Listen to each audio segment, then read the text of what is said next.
So listening to this morning's session, I think I said in my introductory remarks that the theme for us this year, we sort of expanded it a bit, and I was really looking forward to hearing perspectives that I hadn't heard before, which absolutely proved true this morning. And this afternoon will continue to be, we'll kind of begin to peel back the layers of this ageism discussion. So the panel we're going to lead the afternoon off with is called Too Young or Too Old: Challenges Faced by Women at All Ages. And it's been touched on a little bit already, but what we're really going to do is spend a little more time digging deeper into the issues that, women face ageism sort of across the life spectrum. And I'm going to, before I introduce our panelists, I'm going to start with some numbers I found from an HBR survey that was done in 2023, where they interviewed 913 women leaders from 4 United States industries. And the upshot, it was a very scientific, well done piece. And the final comment was, one of the researchers summed it up: we found no age was the right age to be a woman leader. So with that, I'm going to interview our panelists, then we'll get going. I'd like to introduce Dr. Sasha Johfre, who I'm going to embarrass her. I feel like Sasha is one of my children. She was an RA 9 years ago at the Center on Longevity, before heading on and getting her PhD in sociology, and she's now a professor up at the University of Washington. And Sasha's area of study really is looking at sort of the cultural aspects of aging. I then want to introduce Karen Chong, who is the Vice President of Audience Strategy, Age Inclusion for AARP, where I'm quoting her, she leads work to challenge the ageist tropes, overt and unconscious, that can hold us back from choosing how we live as we age. And then finally, I want to introduce Nicole Kenney, who is a social entrepreneur who has a really interesting background. She spent the last 15 years focused on racial, gender, and economic equity.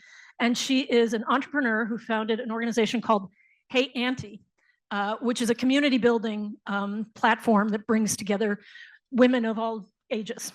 I told Nicole I was going to mention this, but as I was sort of looking at her bio, I found her Instagram, and on it, does anybody here remember the show Family Matters? Nicole said to us in our first meeting just how influenced she was by her family relationships. And I ended up on Instagram and I saw this thing called Family Matters, and it was the opening clip from the TV show. At least I thought it was. And then I looked more closely, and no, it was her family. It replicated in the opening of Family Matters. So I want to hear more about that. And we will have time for questions at the end of this session. Excuse me while I flip pages. Handheld is not always the greatest. I'm going to ask Sasha to start us out and talk numbers and talk what the research says about how we interpret, what do social categories really mean? What does the construct of what is the cultural meaning of age? And I particularly want to know if you have found, is it different for men than women? Yes, well, thank you, Martha, and it's so good to be here. So I think about age and gender and race as what Martha just said, of social categories. So within milliseconds of meeting a new person, we categorize that person. So we categorize them by age, by gender, and in the US also race. And all that happens within split second of meeting somebody. And we do that actually because that information is useful to us, because we sort of, as a culture, all have these agreed upon meanings of things like gender categories or people of different ages, that when you meet somebody who you've categorized as a young boy, like a child, versus, maybe an older woman, the way that then you're going to interact with them is pretty different. You're probably going to use different language. You're going to expect different things about what they know about the world. There's probably going to be different status dynamics. Like, if you're both waiting for something, who's going to go first? All of those pieces, all those decisions that you're making are partly based on how you categorize them.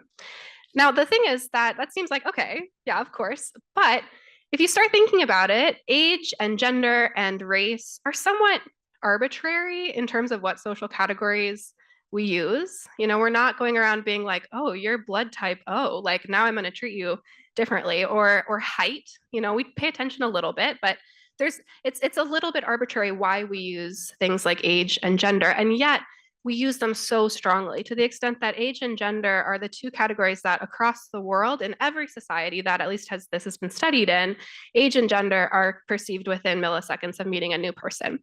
And the problem is, once that's sort of like within one interaction, but once you scale that up to a cultural level, that's how you get things like stereotypes that come up. You have expectations about who someone is or how they're going to act based on their social category. And it's how we get these really big systems of discrimination and oppression. And because people are being socially located, that's the term for this, across these multiple axes at once, it means it's so important for us when we're thinking about something like ageism or sexism or racism, that we really think about all of those together, because they're not actually operating independently. We're always thinking about people across these different things, across these different dimensions. And therefore, it's just really important for us to be thinking about all of these systems really entwined. Has it changed at all over time? Are we in a better place today than we were? Great question. Okay, so these systems do change a lot over time. So something like the system of age, the way we understand age, is like how we understand it right now, is pretty specific to right now. Even 100 years ago, what counted as old was totally different. And even sort of the category of old age really only started being socially meaningful maybe around 100 or 150 years ago. Adolescence wasn't really anything people were tracking until maybe about 80 or 90 years ago. And now we think about middlescence or the third age. We have these sort of different understandings of young, old, and this is a new social category that's like emerging, a new understanding of age. So these things are changing all the time, and there's been a lot of progress in some ways. There's been a big reduction in at least how blatant stereotypes and discrimination is in a lot of the world. But what the research shows is that these systems are really, really, really there. So there's still, for example, really rampant age discrimination against people both at the older side of the life course and also the younger side of the life course. In workplace contexts, there's someone who's chronologically older is as much as 40% less likely to be hired than someone who's chronologically younger, even if they have exactly the same qualifications. And those types of effects are remarkably sticky. Even though it looks like we've made a lot of progress, and we still have a huge amount of work to do in terms of dismantling some of these systems of oppression. Nicole, you started Hey Auntie to actually bring together different generations. That's right. Have you, as Sasha has talked about these stereotypes and sort of cultural stereotypes, what have you experienced with your community? With Hey Auntie? Well, first, I really do appreciate your remarks and saying that we cannot divorce age from race and from gender, right? And so at Hey Auntie, we connect Black women across ages and life stages to help deliver non-clinical emotional and social support. And we do that because we know, even though I agree in terms of the racial constructs, is that the implications are very real. So we're seeing health outcomes, mental health outcomes, physical health outcomes, economic disparities as a result of these systems together. And so what I find in the Hey Auntie community is that many of the women who join Hey Auntie, first and foremost, are joining for that very reason, because they're experiencing ageism, but also ageism as a woman and a Black woman, that they are navigating a lot of different stressors, and that in order to relieve that stress, they need to be in a culturally competent and safe space in place. And so that's what we really look to do at Hey Auntie, because what we know is that the conversation we're having is not a nice to have, it's a need to have, right? And it also translates into the workplace. So when we were talking about, too young and too old, what we hear is as Black women, I'm sure everyone else can relate as well, is this too not enough paradox, right? And so what that is this an impossible standard that you have to reach. And the mental anguish, the emotional anguish that you have to constantly navigate just to exist in that space. As a result, what it takes away from is you fully being able to even be your full self in the workplace, right? And so you're not being able to innovate to the extent that you can innovate. You're not being able to create to the extent that you're able to create. And so that's why Hey Auntie was founded, because the ageism is a conversation that we hear across all ages.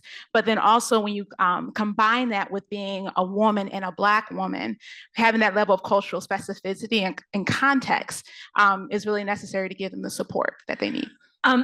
You know, I apologize. I forget when you started Hey Auntie. Oh, 2021. Over the last couple of years, have there been any great surprises? Yeah, so when I founded Hey Auntie in 2021, I actually won a social impact competition in Philadelphia that was sponsored by Independence Blue Cross. I'm not sure if they're on this side.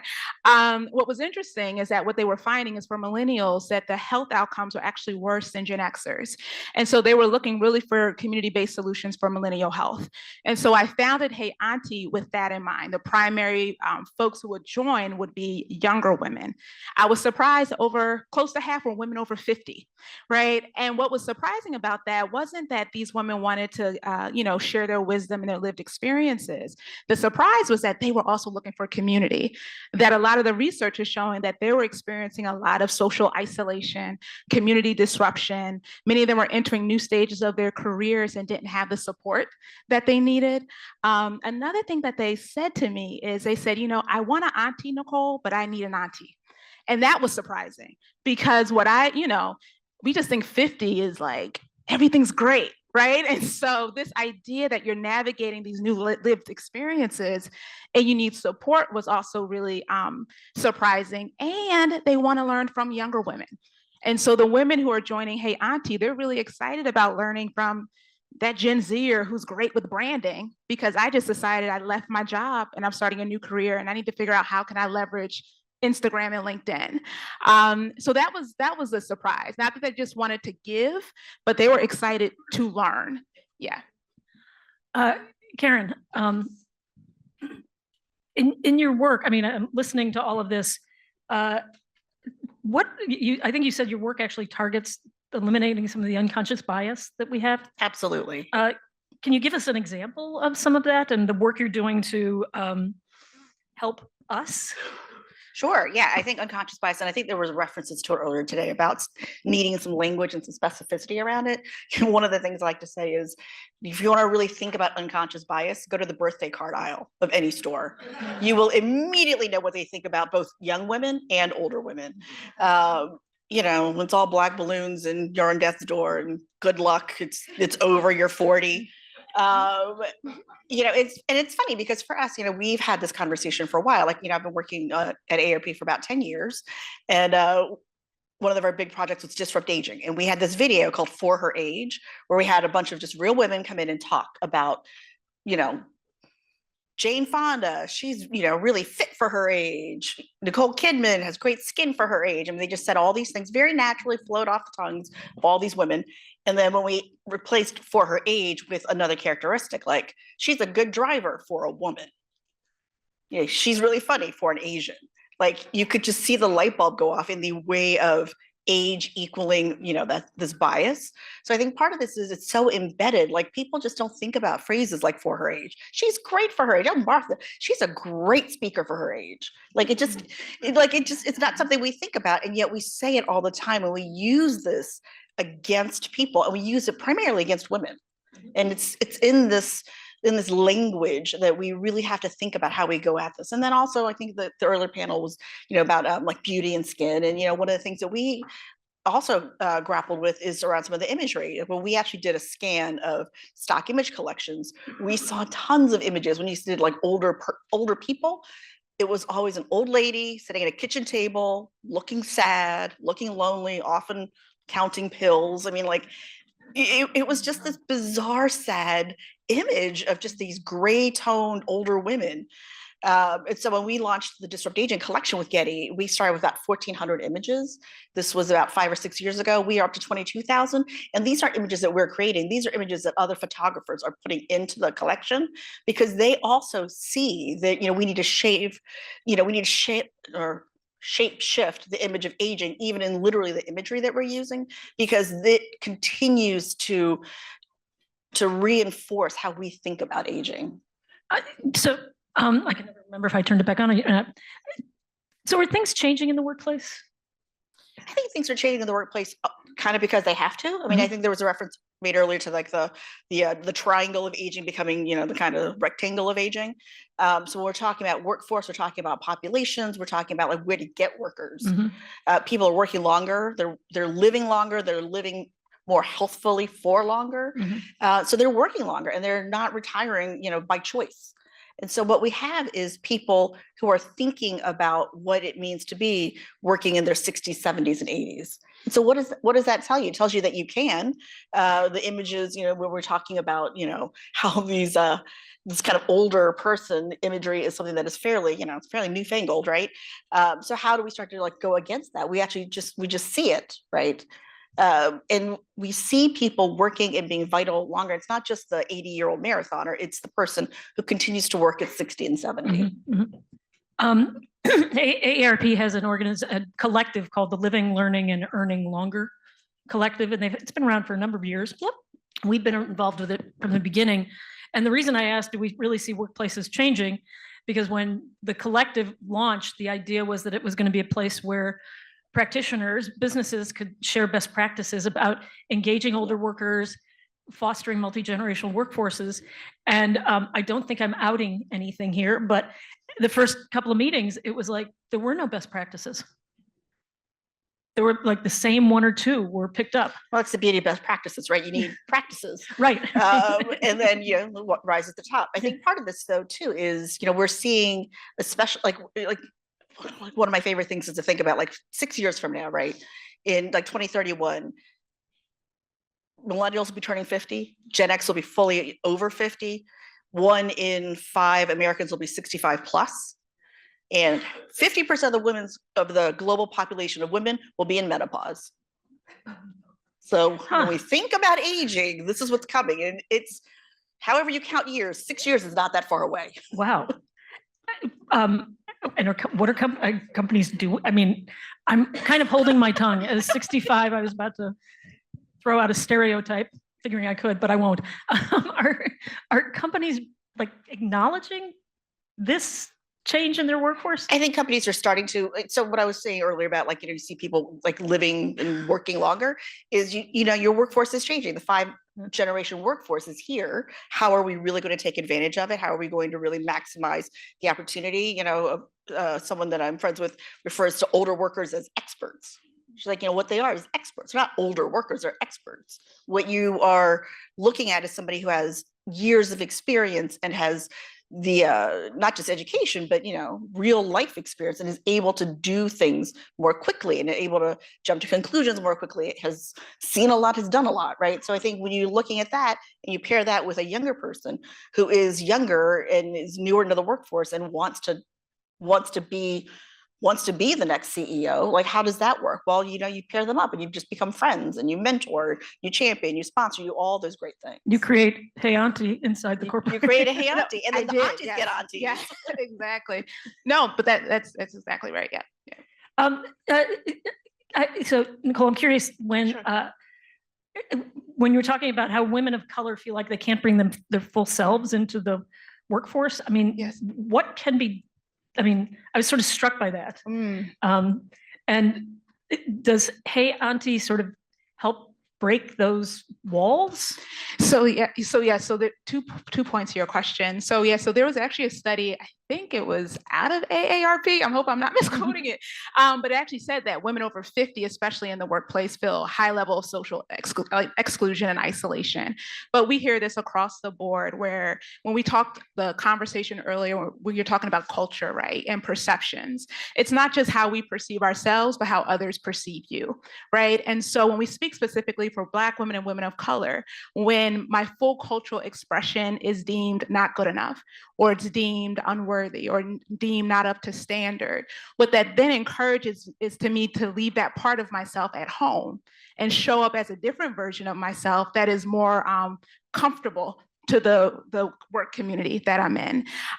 When it's about, if, for instance, there's a lot of studies that even though Black women show high levels of leadership, we're less likely to be promoted and given leadership positions. So I'm saying all that to say how Hey Auntie looks to be a solution for that is in a couple of ways. First, to validate. Right. And so when you're talking about these experiences, often what you hear is that that's not true. It's in your head. You're making that up. What Hey Auntie aims to do is to first validate them, know what you're experiencing is true. We do see you. You're not making that up, right?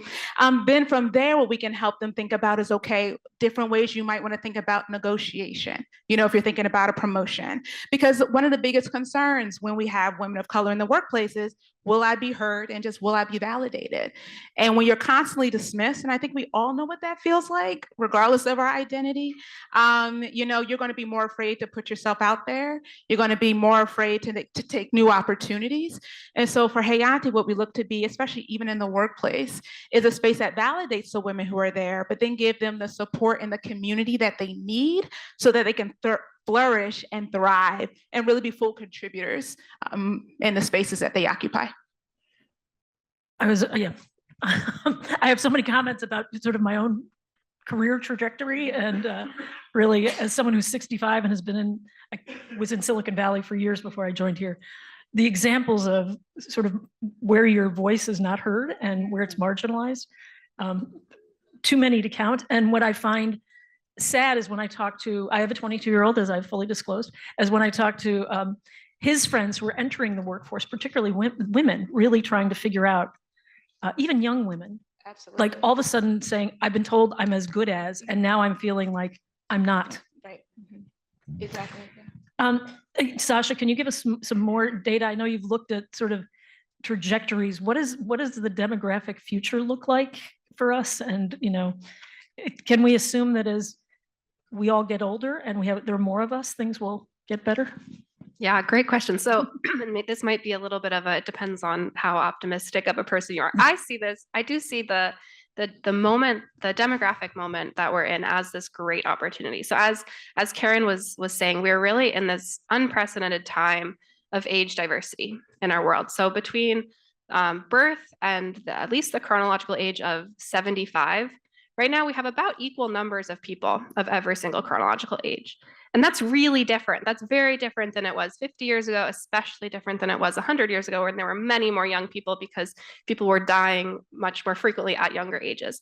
And I think the opportunity here is that it presents both opportunity for these mixed age interactions to occur, which research shows helps bust those stereotypes that, when you have this is across stereotypes across any social category, but it does help when you get exposure to diversity and to people from these different positions, and you're like, oh wait, the stereotype that I have isn't always true. That helps people. So there's opportunity there, but there's also this opportunity, I think, especially for thinking about age, of really changing the way we're even thinking about age. And Karen, you were talking about this in terms of how we define somebody's age and whether someone's old or young, et cetera. It's not really just about how many years they've been alive. We use all these other pieces of information and we think about them actually at the same time. So you were talking about experience, that we think about experience as an example of what in my research I call a dimension of age. So that we position somebody, we say someone's, oh, they're really experienced or they're really inexperienced, or this person's really wise, this person's really naive. And we understand those as dimensions of age, and those dimensions are separate from someone's chronology. So somebody could be 75 years old and really naive about something. Somebody could be, 7 years old and really wise. And that we're understanding these all at the same time. And I think that actually presents this great opportunity, because it means when we're thinking about somebody's age, we're actually thinking about more than just what their birth certificate says in terms of the year they were born. And that gives us all this cultural opportunity to innovate in terms of how we're making sense of people's ages and what we're prioritizing, including in things like in the workplace, whether we are worrying about people's chronological ages or we're worried about their different levels of experience or some of these other dimensions. And so I see that as opportunity. I'm going to throw this out to all of you, and we didn't talk about this, but do you have opinions on whether women-led organizations sort of are better? Okay, I'll go with that. This is jumping to a conclusion. Yeah, or more progressive in their thinking about, and I have a specific reason I'm asking, but So I don't know. My guess is somebody's looked into this and I don't know off the top of my head. So I might look this up afterwards and get back to you. But what I will say is their research does show that, like, if you're considering organizations that are led by women, or really somebody who's across any of these social categories we're talking about, not the higher status group, so people of color or women or people who aren't the age that you would expect someone to be, or sexuality, across all these dimensions, those people, once they've gotten there, they've faced so much discrimination along the way that it's hard actually to compare those organizations to organizations led by what you'd expect, because actually the people who get up there are pretty different. Like, you're sort of pulling from a different pool. So I think because of that, if you imagine like there's sort of this filter that you're getting, and the women who are getting through are probably higher quality, just sort of on average. But your question's a great one, and I can look it up after. okay, I'll be awaiting your research list. And actually, the reason I asked is I've had among women friends of mine say that for many of them, women leaders are harder on them than they are the men. And the speculation is, I had to work my ass off to get here. You're going to have to jump through as many hoops. So I don't know. It's, again, my girlfriend network, not a highly studied area. So Nicole, where is Hey Auntie going to go over the next 10 years? So may I respond to your last question? Okay, absolutely. I'm a processor, so it gives me some time. I can't remember the date off the top of my head, so that's why I was a little hesitant too. But I do think there is opportunity for women when you're coming from a marginalized community. I do think there's a level of thoughtfulness, a level of empathy, a level of just these softer emotional skills that I think just by nature of just your lived experiences that you can bring to the workplace. And I think there is some data even from like VC that, women, because I heard a VC person say sometimes, women, we have less access to capital. But one of the things that she's finding is that she's investing in women with less access to capital because they're better stewards, right, of their money. And so really kind of flipping the frame about that these barriers, these systems of exclusion, learning how to do more with less. Right now, that can be stressful too. So it's not like something I'm always advocating, but I do think that there is opportunity there. So I think if I don't want to say better just flat out, but I think if leaned into correctly, I think there are a lot of things that women leaders can teach people and fellow leaders about just how to empower and equip their teams so that they feel like they are able to fully thrive and that their potential is fully maximized. In terms of Hey Auntie, what I would love to see moving forward, first of all, is that we do want to be more in the business sector, in the workplace, because what we hear, women, we cannot compartmentalize. So when I came up with the idea of Hey Auntie, this idea of being a career platform, but when you have kids at home and you're taking care of your grandmom, you can't separate all of those things. And so really women wanting these holistic service of support is one of the things we hope to provide. What I also would love to do is lift the insights from Hey Auntie to support other communities. What we know is that because of other folks' identities and their lived experiences, they're facing some of the same challenges. And so I would love to be in support that way. But another big way is in policy change. There's a lot we can do personally and interpersonally, but what we know is that the real impact is going to come when we have structures and systems and environments that support this change to happen. And so those are the things that also my background is in policy. So that's another area that I really hope to have influence, is to really inform how we think about women in work, women in families, women in economic opportunity, so that we all have the opportunity to thrive. I heard something interesting just the other day that, Monday or Tuesday, two young women, congresswomen, congresspeople, Republican and Democrat, put forward a bill that would allow pregnant women, if medically necessary, pregnant Congress people, to vote remotely. And who would have thought that wasn't a possibility? And they were sort of arguing that if it's medically necessary for me to be, that I can't fly back to Washington to vote, and they're not sure it's going to pass. Welcome to the new administration. Wasn't meant, well, it was Democrat and Republican. We've got about 10 minutes left to go, and I wanted to open it up for questions. And we'll start in the room first, because I can't see Yohai. So, questions? Oh, come on. Oh, over here. Oh, hi. So, hey, Auntie, are you on Instagram? Like, what's your social handle? Oh, sure. _ Hey Auntie. Oh, On IG. underscore Hey Yes. Auntie. Underscore Okay. Hey Auntie. Yes. Okay, great. Thanks. You're welcome. We So- actually do have a couple of questions online. Sorry, I'll start to jump from now on.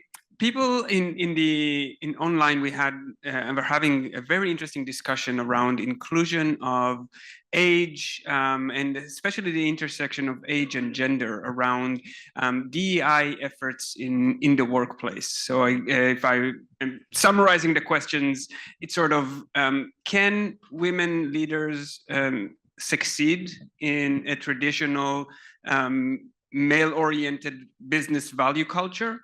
And how and to what degree is age and gender being considered by current employers to uplift work environments? As of Monday, not. I feel like everything's changed as of Monday. So I think that question's really interesting just in the way it's even posed, or in these traditional male workplaces, because I think what we're really seeing is shifting away from what we call the traditional male workplace. Even getting back to your earlier question, Martha, about women-led companies. I think for me, the way that I look at the data that I see is really about diverse leadership and management teams. Like, the greater the diversity in that leadership and senior management teams, the more likely teams are and corporations are likely to succeed and actually return, I think, up to like 19% additional revenue. So for me, it's less about a person in a seat and more about what is the kind of mix of the people who are leading that organization. And for me, that to me is a very strong indicator. No more Yohai? So Karen, where is AARP going next with the Disrupt Aging campaign? So we are going to fix ageism and then age discrimination, and then that'll be that. So we're continuing to really think about everything from advertising, like I was mentioned, the stock imagery collection. We're continuing to talk about messaging. We're trying to continue to raise up any level of awareness and conversation about unconscious bias, because people don't really think about age in a lot of these ways. But one of the things I often like to say to people when I have a microphone is, if you are not actively fighting against age discrimination, you're continuing to perpetuate a system that will discriminate against your future self. Because, God willing, we'll all age up into these groups where you're going to be 67, 80, wanting to work, wanting to contribute, wanting to be given, the opportunity for, for challenging work and fun hobbies and travel and what have you. And you won't be, because we have not taken the opportunity now to dismantle some of these systems. And so for AARP, we just think about, our core vision is really enabling people to choose how they live as they age. And, getting back to this panel, it's really throughout that lifespan, right? Especially for women, the gendered, intersectional issue about gender and age is huge. And so we do want to ensure that, women are, I think Ashley might have made a reference, like, you're never the right age to be in a leadership position. So if you're never, per these systems in the right age, then you have to kind of throw that paradigm out and start to really think differently about how we gauge when you are the right age, when you're qualified, especially when you're a woman. I can add a little bit to that, because I think, Karen, one of the things that you've been speaking about very clearly is about these sort of, how people's perspectives on ageism and sexism really do interact. And this is something that I actually think there's a lot of opportunity in, especially with actually among younger people, because there's some really interesting, disappointing findings, but interesting research showing that among younger people, the people who are most have the highest egalitarian attitudes across gender and race are actually the most likely to have ageist attitudes. And this is so disappointing, because it's like, there's this opportunity here for, you would think that people would see, like, okay, if we're oppressing people, we're going to be oppressing people across all these dimensions. And yet what we're seeing is the opposite. So I see this, for example, in discussions about our political system, that people, you know, who are fighting for racial and gender justice will also be complaining about, for example, the chronological ages of the people we have in government, and really making really ageist, you know, sort of deriding people based on their age. We've seen that in every single presidential election. We love deriding these people based on their ages and sort of on age stereotypes. And so it is very disappointing, but I think there's opportunity here where with some education about how these systems interact, I think actually we could do a lot that then would set those same people up for success, you know, in 50, 60, 70, 80 years. So I do think there's great opportunity there, but we are in a moment where there needs to be action now in order to set that up for success in the future. I hope I'm one of those who has great hope in younger generations sort of righting the ills. So Nicole, I'm actually curious, do the younger members of your community, are they looking at things more optimistically? When we say things. Okay, fair enough. Sort of their career path, their career trajectory. This is what I will say. When after the election, I had created space for women to come and talk. And what was really interesting for me is that I did expect there to be more hopelessness in the conversation. And what I was really surprised by was the level of optimism. But the reason I believe there's a level of optimism is because of the intergenerational relationships. Because when you're in community with folks who have lived through these experiences, this isn't new, right? Who've been able to thrive and who've been able to survive, then you don't have such a fatalist mentality, right? You're able to understand, okay, it's going to be hard, and it is going to be hard. But you do have also the opportunity and the potential and the wherewithal within you to get through it. We've seen in my, you know, if I just talk about the context of Black women who've been able to innovate and have been able to build. So I was really surprised, not to say that there aren't very real challenges and barriers, but I left that conversation very encouraged at the level of hopefulness because of them looking back at the generations before them. So I think that's why intergenerational communities are so important, because it helps you really situate the time that you're in. And what you'll realize is that, you know, 50 years, 100 years ago, something very similar could have happened. And then what you can do is pull on that strength, pull on those skills. You know, I come from the NAACP before I started my own business. And so learning how all these different generations work together to build one of the largest movements this world has ever known really is what gives me the confidence for intergenerational relationships. And that's why we use it as that modality to deliver that support, because it's anchored in something, you know? And so that's what we see. That's encouraging. Yeah. If you do that again, can you let me know? And I'd like to sign on to that conversation. For sure. So we have a couple questions over here. I know you can't see us. Thank you, Emma. Thank you, Martha. Thank you for this wonderful discussion.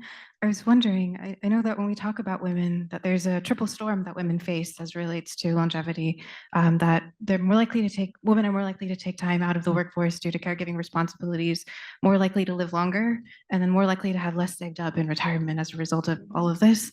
In the work that we do on the longevity economy principles on behalf of the World Economic Forum, one of the principles is how do we intentionally address longevity inequalities across gender, race, and class? Just speaking to a lot of the intersectionality that you spoke to here. I was curious, even as we were writing that piece, it was really challenging to figure out what are the actual actions that stakeholders can take to be of impact in this space. So I was wondering for each of you, if you had just like a magical wish and there was stakeholders here from private sector or public sector that they could do one thing to intentionally address some of those longevity inequalities and some of the challenges that you just raised here, what would that one thing be from a private sector or public sector? I'm really curious your insights. Thank you. Being given a magic wand is pretty great. Right. I think in the world of, you know, and I agree, I think there's a lot of data out there that indicate what happens to women throughout their lifespan, and, you know, and where some of these, the opportunities for financial gain are not really fully supported and realized. So if I'm only given one thing that my magic wand can do, I would look for flexibility in work hours and location. Because, you know, not only are we dealing with, you know, caregiving, you know, child rearing, parent care, sometimes spousal caregiving, many issues throughout your lifetime. And then women, especially when they hit, perimenopause, which starts as young as 35. So for people who don't think about it, it's even the way we think about menopause is very ageist. That flexibility in when, where you can do the work, I think would give them a lot more support, because we see a lot of women suffer because of the inability to balance all the different demands. Pay women what they're worth is what I would say. And the reason I'm saying that is because I work with companies, well-intentioned companies, and they want to come up with all these different programs and all these different ideas, and that's nice. I tell them it's all nice. But the first thing I want you to do is a pay audit. And I want you to see how much you are paying all the women in your company. And I want you to give them raises, and I want you to pay them fairly. And so that's my wish. I've been thinking about it a lot. Thank you. And Lynn, thank you for that. That was going to be my last question. So well done. Thank you all. We could go on for hours, but then I'd get in trouble for not keeping us on time. So thanks very much. Thank you.